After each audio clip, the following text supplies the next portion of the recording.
I'm losing an argument to a noodle vending machine. That's how bad Kestrel 9 has gotten. Chicken synthetic, extra chili. I tell it for the third time. My breath fogs the cracked plex.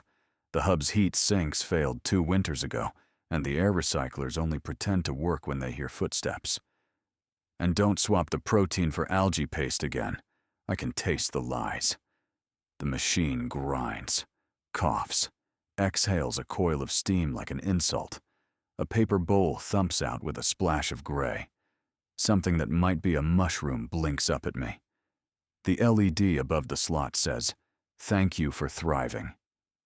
Perfect, I say, because sarcasm is cheaper than oxygen credits. Kestrel 9 used to be a refuel and customs hub between the belt and the mid-orbit corridors.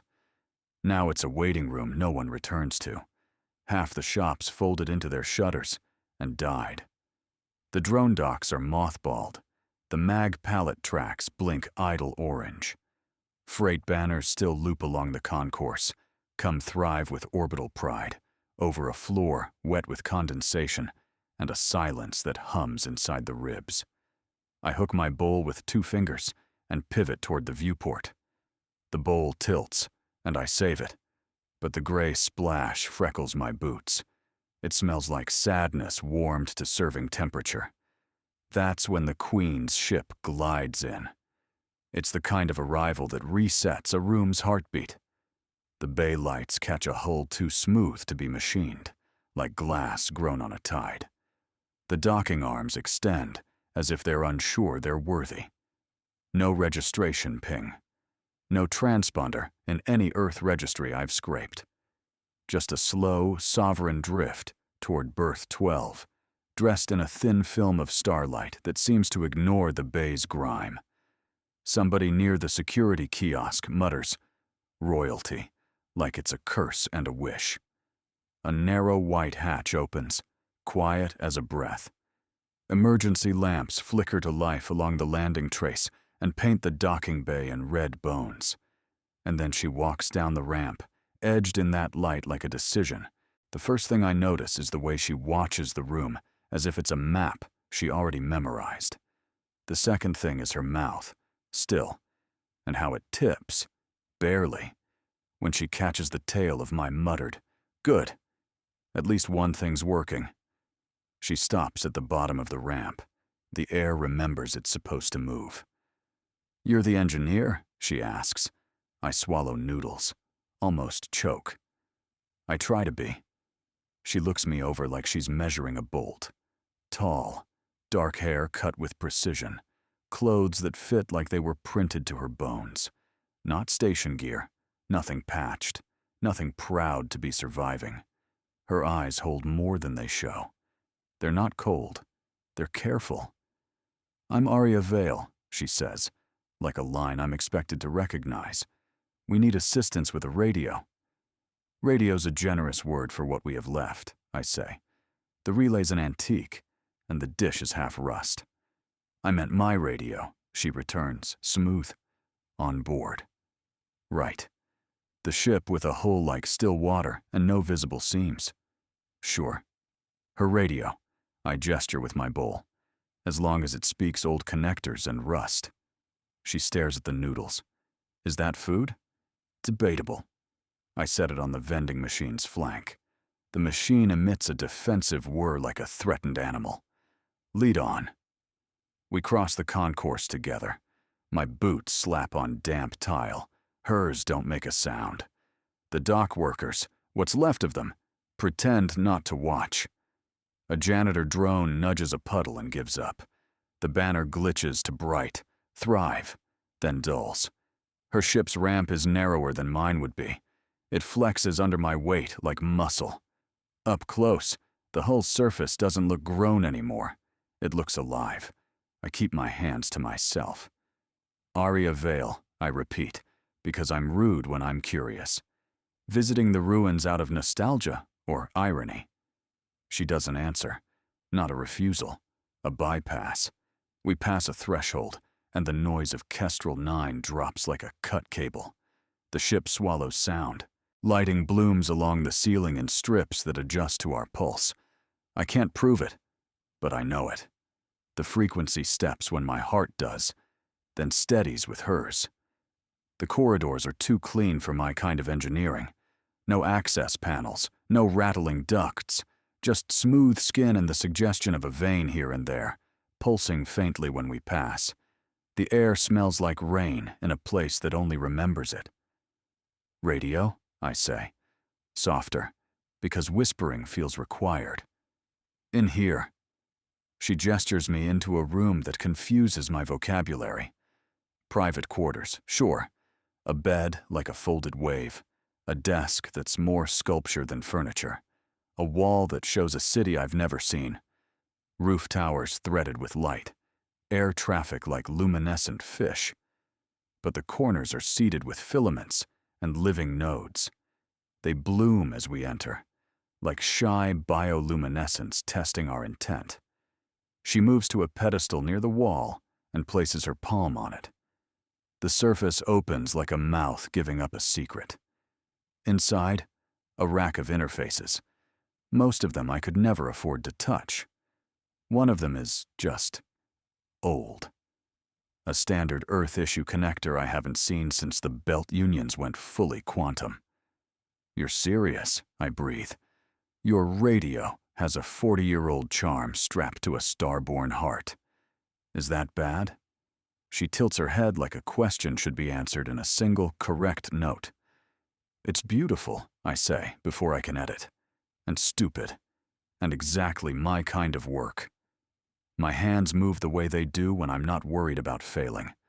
I fish a forgotten connector from my tool roll, brassy, scratched, stubborn, and click it into a port at the seam where old meets impossible. There's resistance at first, like the system has an opinion. Then it relents with a sigh through the floor. Blue light washes the room. Not harsh, not surgical, oceanic. The wall city dims and then refocuses. The filaments glow like seed beds under frost.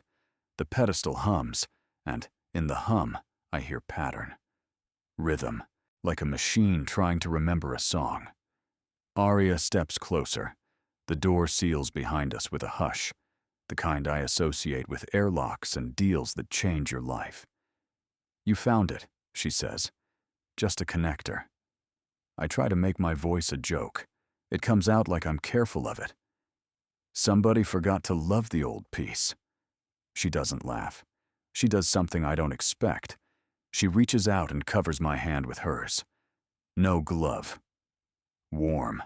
The sort of warmth that reduces static in a system and lowers my shoulders without permission. Thank you, she says.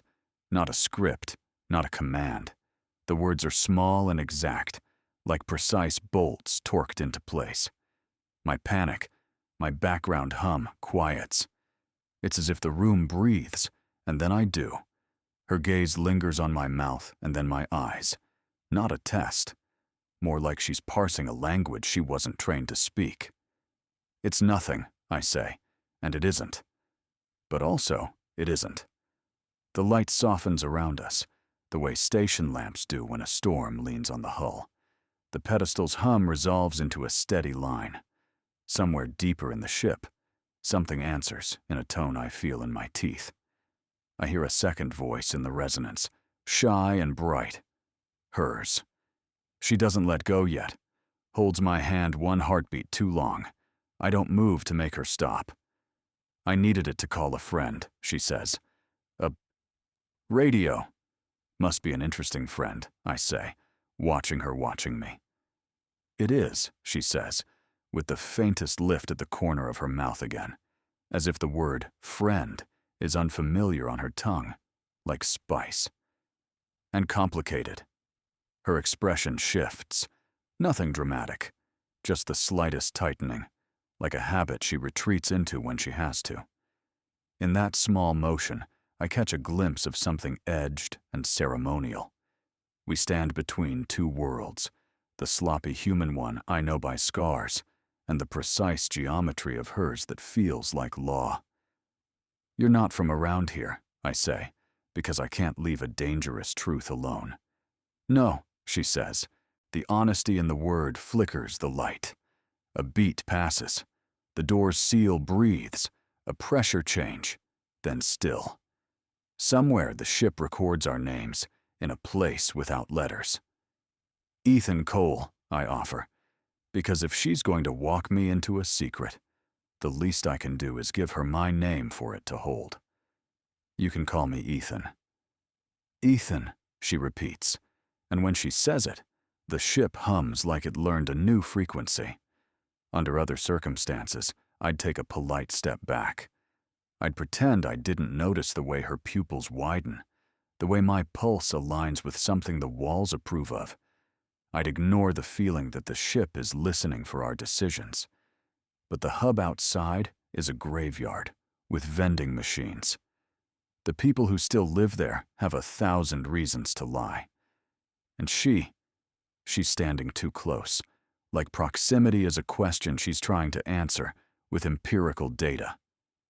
Your connector, she says, finally sliding her hand away, was not on any of our schematics.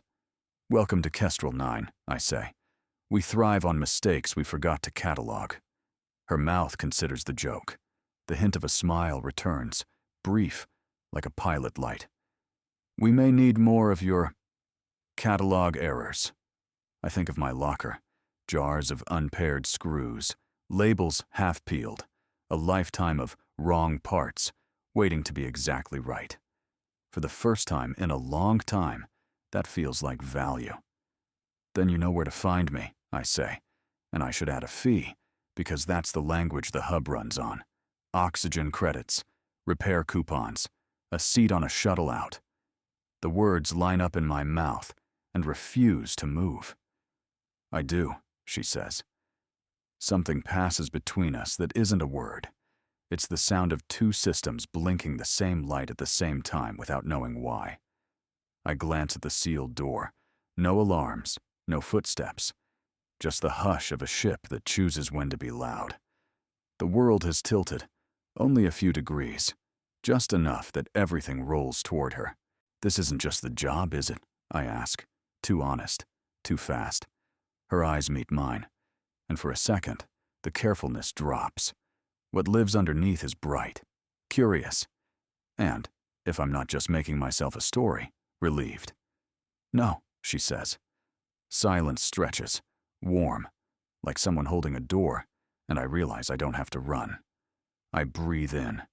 The air tastes like metal and rain. Okay, I say, and I don't mean okay to a task.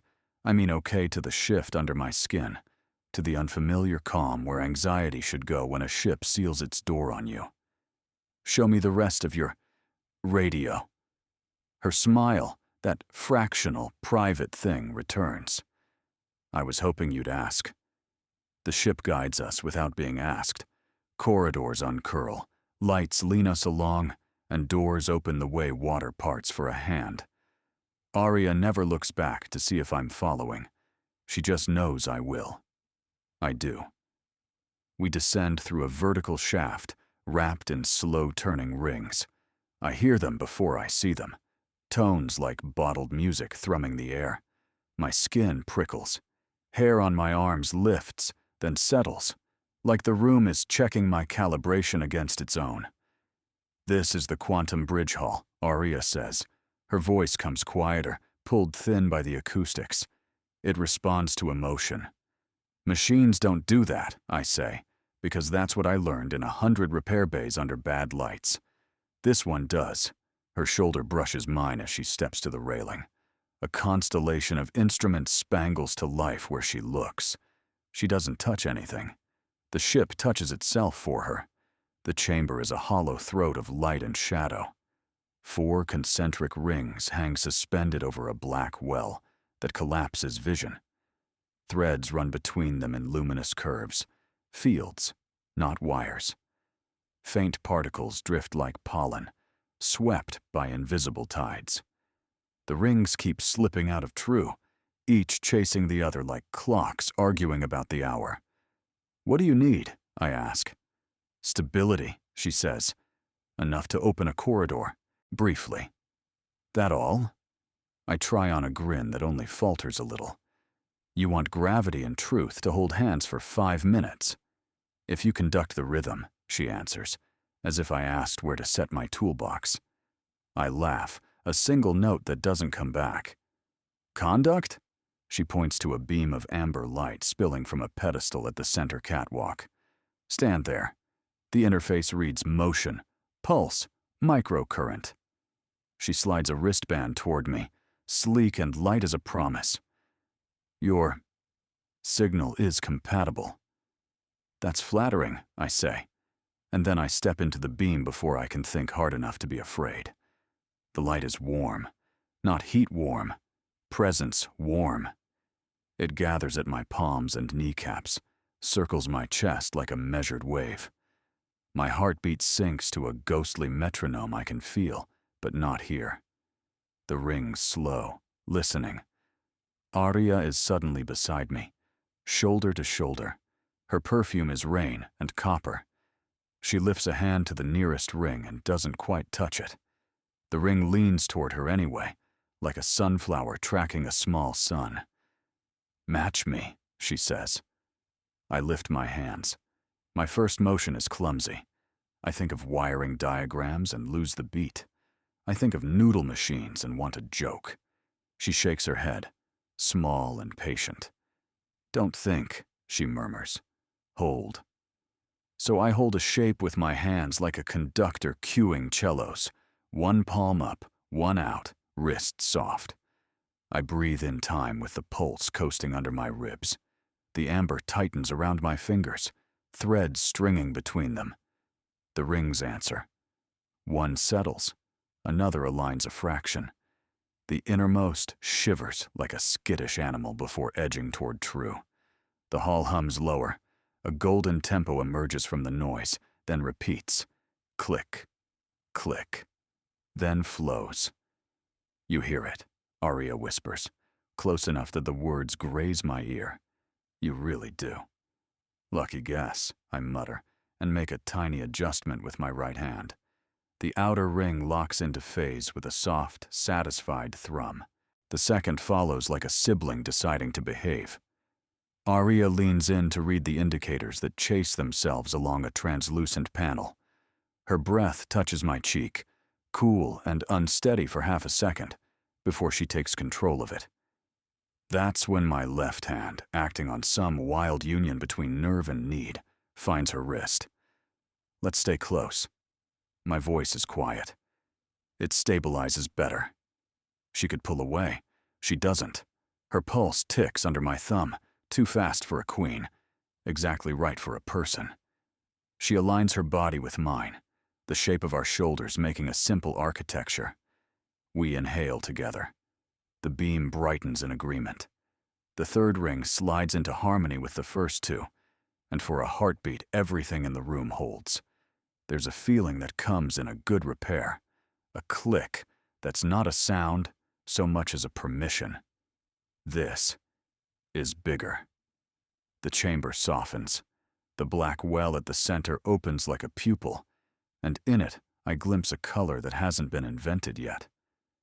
You're doing well, she says.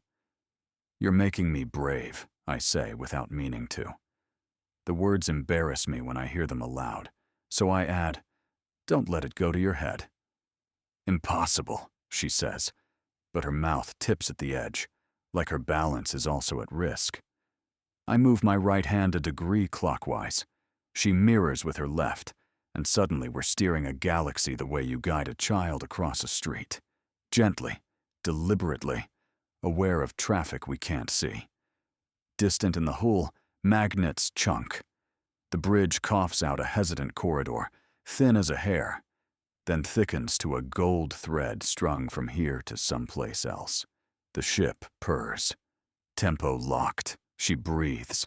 Relief strikes her like champagne. It makes her eyes luminous. She leans in to read the scrolling markers, and, yes, her breath grazes my cheek again. I pretend not to notice until pretending becomes the only thing I'm doing. My hand tightens on her wrist. She allows it. She anchors me back. This pull isn't an accident. It's a physics. The rings hold. The corridor brightens. Somewhere far away, a beacon answers in a cadenced triple flash. Arya's pupils widen, data cascading through her with all the warmth of a first real laugh. She starts to turn to me, maybe to say something careful, maybe to say something irretrievable. That's when the sirens tear the moment away. A howl cuts across the hall, a split-frequency warning that shakes my teeth.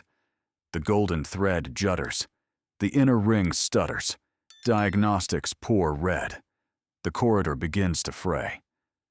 "Karok scouts," Arya says, all comms stripped clean in a blink. They've traced the first ignition. I begin. "Hold," she snaps, and her voice is suddenly not a woman's voice, but a command structure sharpened by years you can't buy. It shouldn't thrill me. It does. "Keep the rhythm. I'll counter." She doesn't leave. She steps in closer, chest almost to my shoulder blade, her hand covering my hand, where it hovers in the beam. Together, we drag the tempo back into the corridor's mouth. The sirens modulate. The ship seals bulkheads with a sequence of hushes, like doors deciding to become walls. I hear running somewhere distant. The rings consider panic, and then choose not to. "Hey," I say, low. "Eyes." She looks, and the second she does, everything steadies. Eye to eye, we are a closed loop. "We're together in this," I say. A fact, not a comfort. For a sliver of time, the hall nods with us. The beam swells, cradling our hands. The corridor threads thicker, the far end beacon sharpening, resolving into a coded pattern that feels like a name. I don't know whose. I don't ask. The ship's hum shifts to a note I recognize from the blue-washed room, the note it made when it learned my name. The sirens cut. In their place, a lower alarm murmurs like an animal warning its kin. We've bought a minute, maybe two. Arya exhales, then inhales on my count. I feel her lungs against my back, the press and release. Heat bleeds through the thin fabric of whatever passes for royalty's workwear. My body, traitorous and grateful, matches. "It wants us close," I say. "It measures coherence," she answers. "For us, closeness is coherence." Sounds like a manual for a relationship, I joke, because if I don't, I'll say something like stay. She lets out a small sound that might be a laugh if courage were a musical genre.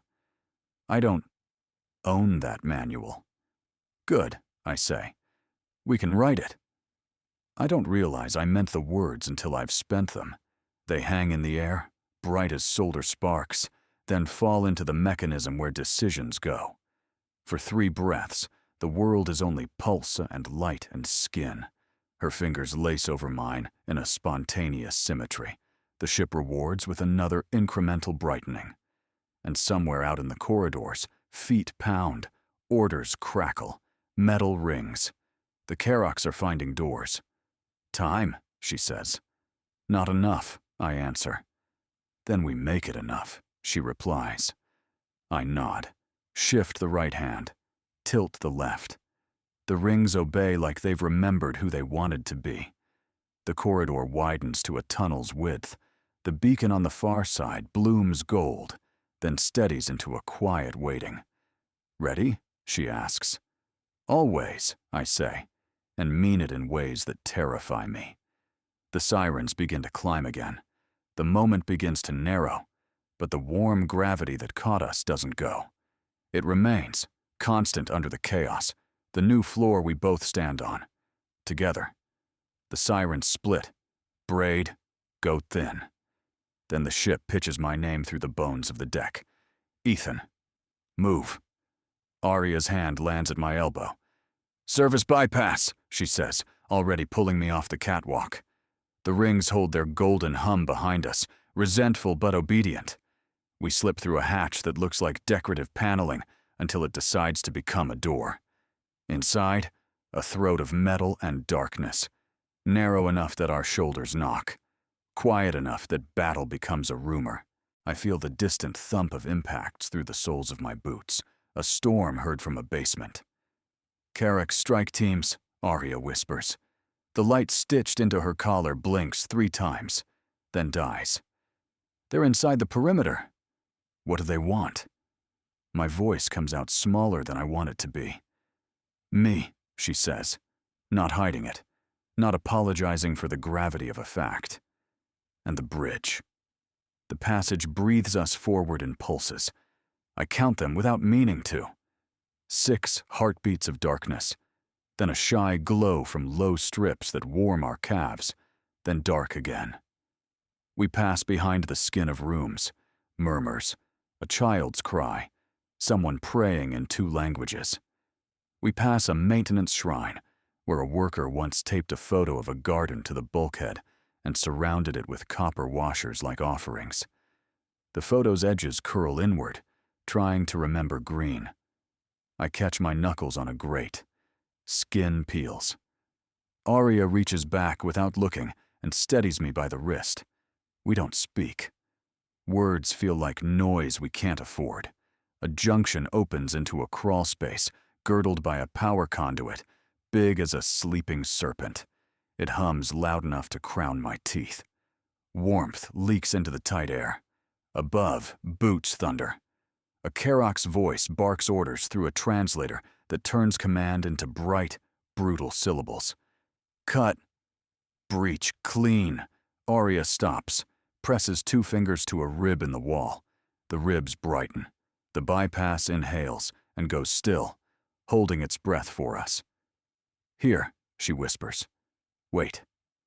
I listen because I'm good at that. I hear 3 teams, 1 moving fast, 1 widening a door by force, 1 holding an intersection. I hear the bridge, distant and stubborn, keeping time without me. I hate it for a breath, the way you hate a child who runs ahead on a dangerous street. Arya leans her forehead to the conduit, eyes closed, like she's calling a favor from a god she doesn't quite believe in. Sweat beads at her temple and catches the red guttering from some damaged lamp. It draws a line down to the notch of the comm bead tucked under her hair. The bead is crooked, a touch away from falling. On instinct, I raise my hand. My fingers are not steady. I've soldered micro traces on a shaking shuttle and spliced power on a hull in hard vacuum. But this is close and soft and dangerous in a different way. Hold still, I breathe. She does. She lowers her chin, bares that small strip of skin to me like a vow. The conduit's heat brushes our faces. The distant storm recedes until all I can hear is the little noise her breath makes when she counts. 1, 2, 1, 2, to stay in the same second I'm in. I slot the comm back into its cradle at her temple.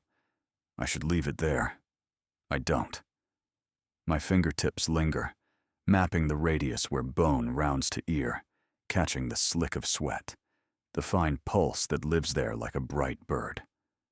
I've learned 100 schematics by touch. This one rewrites the book. Her hand rises and covers mine. Warm. No glove. No permission sought, only given.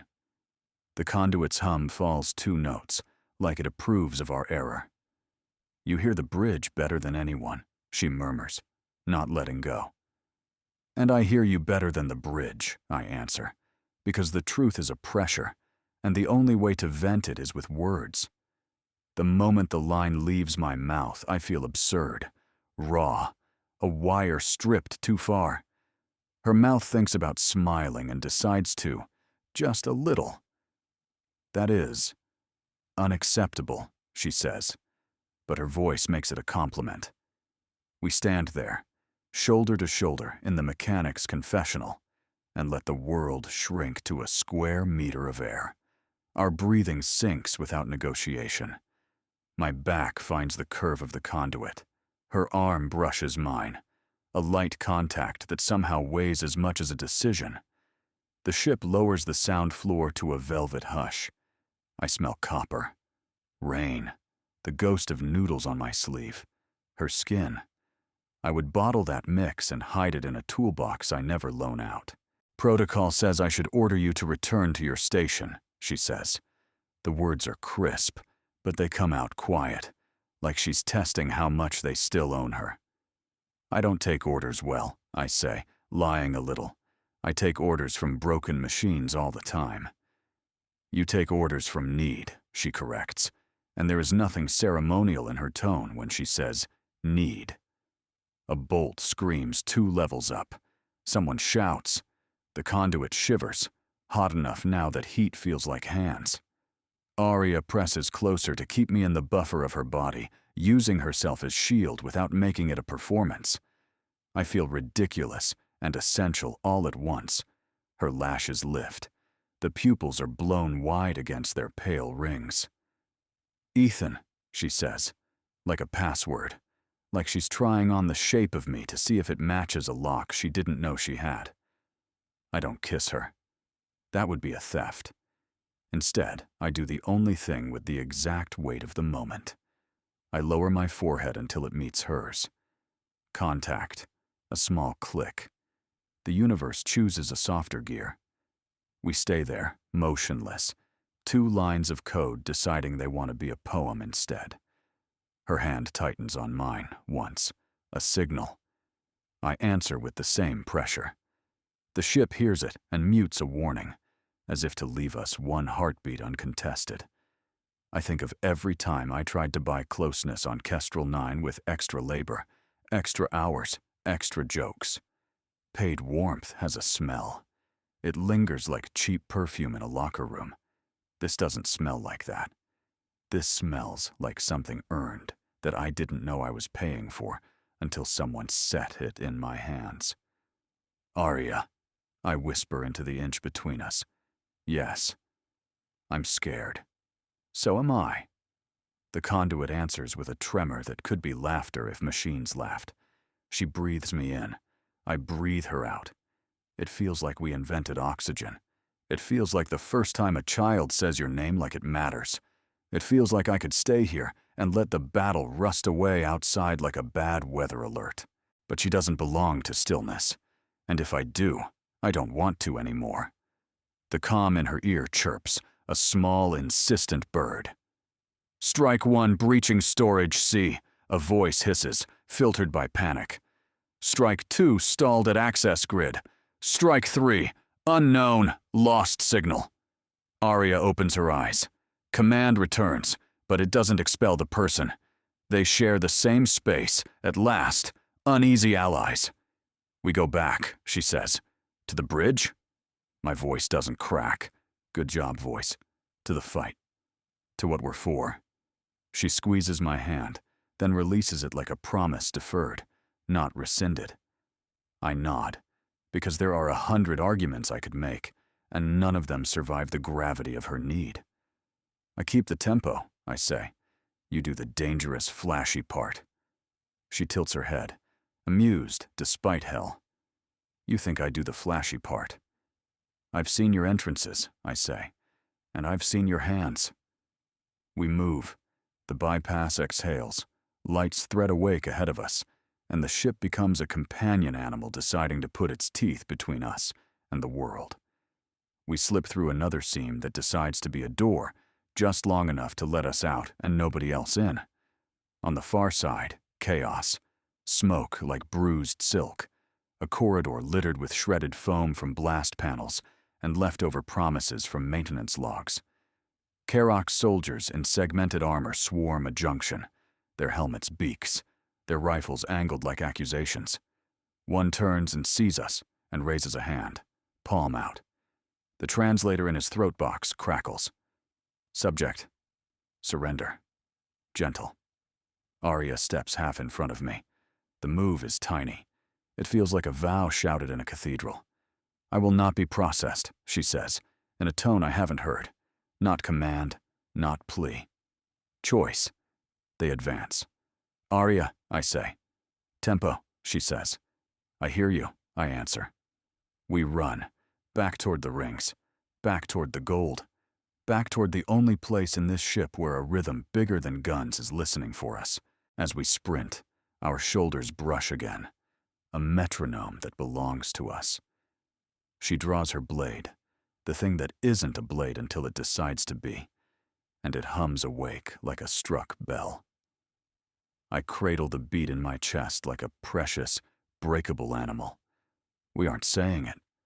We don't have to. We already did. In the dark, in the heat, with foreheads touching because words got in the way. We burst back into the bridge hall at a dead run. Smoke fingers the rafters. The rings shear out of alignment as if startled by our arrival, and the corridor we fought for gutters to a thin ribbon of light above the black well. The ship feels hot to the touch now, language burned away to simple verbs. Hold, open, protect. Positions, Arya says, and the ship obeys first. Rails unfold. Panels blink awake. I step into the amber beam without a thought. It seizes my pulse, drags it into lockstep. My hands lift. The rings slow. They remember me. Tempo, I say. Lead, she answers, and moves to the tactrix, an arc of glass that only recognizes her. Her reflection in it wears a crown made of data. The first Karox through the far hatch dies on her blade. The weapon is a length of nothing that insists on being edge and consequence. She cuts him clean and kind, if cutting can be kind. Back, she tells the next two. You don't have to die here. They do anyway. Duty is a drug worse than love. 3 more squads inbound, I say. Eyes on the peripheral feed the beam paints along my forearms. Heavy. Their breach timers don't match. Sloppy. They want me fast, not clean. She flicks blood from the blade, and it absorbs the mess with fastidious hunger. Ethan, listen. The ship drops a tone under my ribs. My heartbeat stutters, then finds the new floor. Through the hall's open throat, a sound arrives like broken thunder stitched into a tune. The rings wince. The well shivers. Resonance charge, Arya says. The words bleach the color from her face. They've armed an interceptor. Okay, I say, because there should be a word for when a god you don't believe in walks in and sits at your table. What's that do? It finds the gene mark and hollows it out. She speaks flatly, like calm is her last shield.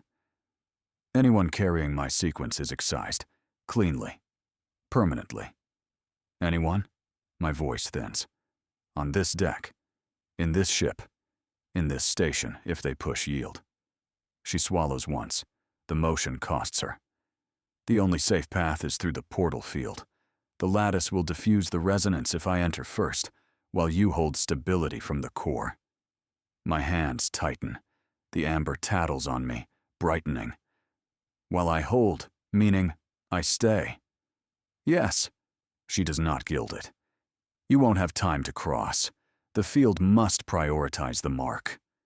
Outside, the broken thunder tunes up to something needle-fine. The ship throws up a scatter cloud of decoys. The interceptor ignores them all. The charge doesn't look. It listens. And it is listening for her. Arya, I say. Ethan, she says. And for a second, she is only a person with a name in her mouth, and a choice standing on her tongue like a cliff. Then command locks over her face like a visor. This is not an order. It's a physics problem. We cannot both. Stop, I say. Don't finish. She steps toward me until the amber blushes against her hips. I will come back for you. You won't, I say, gentle. You'll try. But the math eats, tries for breakfast. The hall hums harder. The far hatch blows. The Karox flood the gantry with a crocodile patience that says they're content to let the charge do their murder for them. Their rifles lower as one, reverent before inevitable solutions. Arya glances at them, then at me, then at the corridor. Go, she says. Let me burn for what I was made. Not like this, I answer. You don't understand the cost of defiance. Her voice goes cold enough to creak. This is the version of her that topples empires with a nod. I do. I know exactly what it costs, I say, and I think of Kestrel 9, the vending machine's tired insult, the janitor drone that gave up, the prayer taped to a maintenance shrine. It costs people, not numbers. People. She flinches as if I cut her with something she can't parry. Ethan. What happens, I ask, if the field thinks I'm you? She shakes her head once, dismissing the thought as if it's disloyal. It cannot. The lattice reads more than surface. It reads pattern, intention, coherences. I lift my right hand within the beam, rotate the palm. The innermost ring tilts, as if I hooked a tendon. I feel the lattice like teeth under silk. It reads what I tell it when I'm inside its song. Don't, she says. Not command now. Prayer. I tilt my left hand. The amber gathers at my wrists like bracelets. The ship inhales, waiting to be told what to be. Tempo stays, I murmur. Signature shifts. The carcass of a plan lifts its head. If I sync my pulse to hers, bend the coherence to lay over her sequence like a blanket, the field could taste me as the priority layer. The charge would nose toward me first. I could carry her inside my contour through the portal mouth, force the lattice to treat us as one body. You'll die, she says. Maybe. I look at the Karoks. Their helms are mirror black. They watch two people argue about love like it's a tactical error. Or maybe I rewrite a little rule. Her fingers hover at my cheek as if she wants to touch and doesn't think she's allowed. Ethan, I was programmed to spend lives, to allocate sacrifice where it keeps the machine clean. Don't gift me the crime of you. I smile because my hands are shaking, and jokes are my last armor. Who says it's a gift? Maybe it's a bill. You owe me a bowl of noodles that isn't lying. It hits her, then. The unbearable.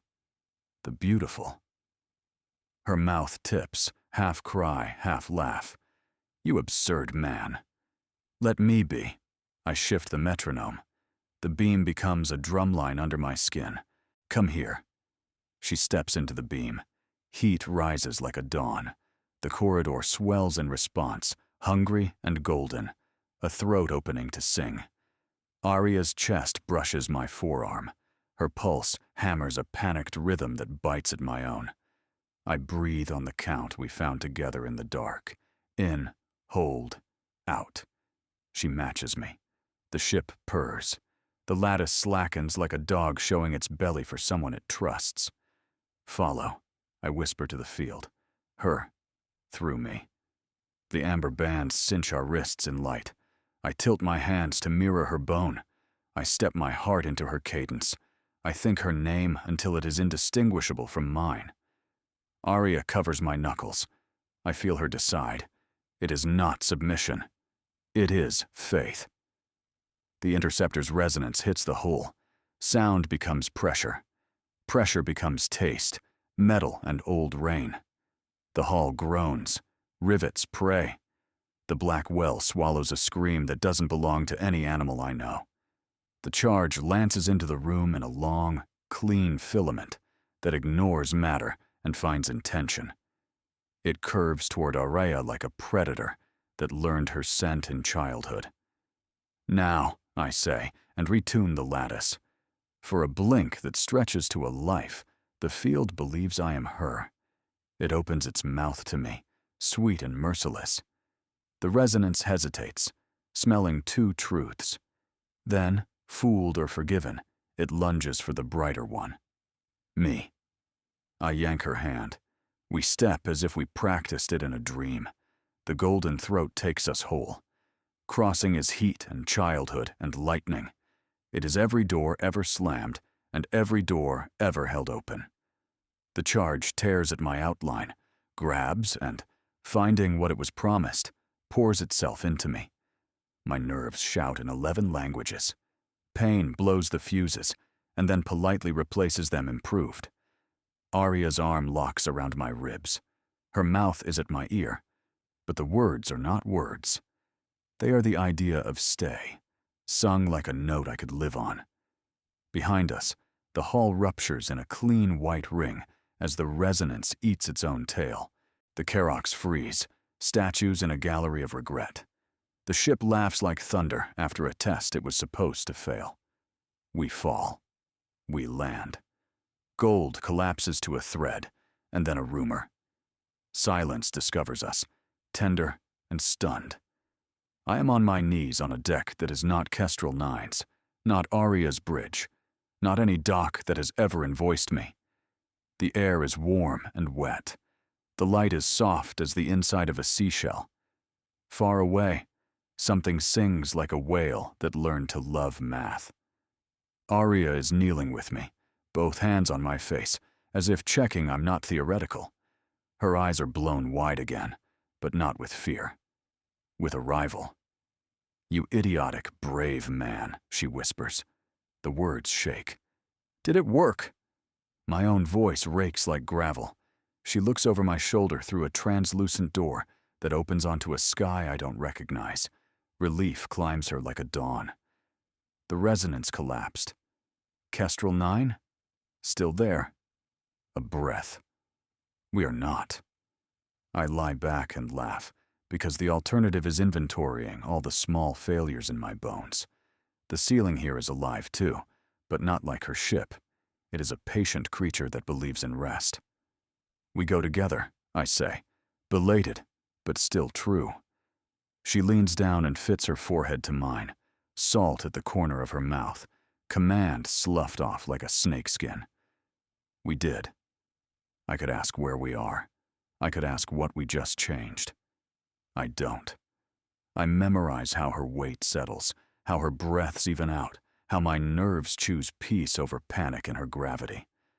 Behind the door, the unmapped road waits, bright and terrible. I chose her. And in choosing, I stepped off the map the war drew for us. Good.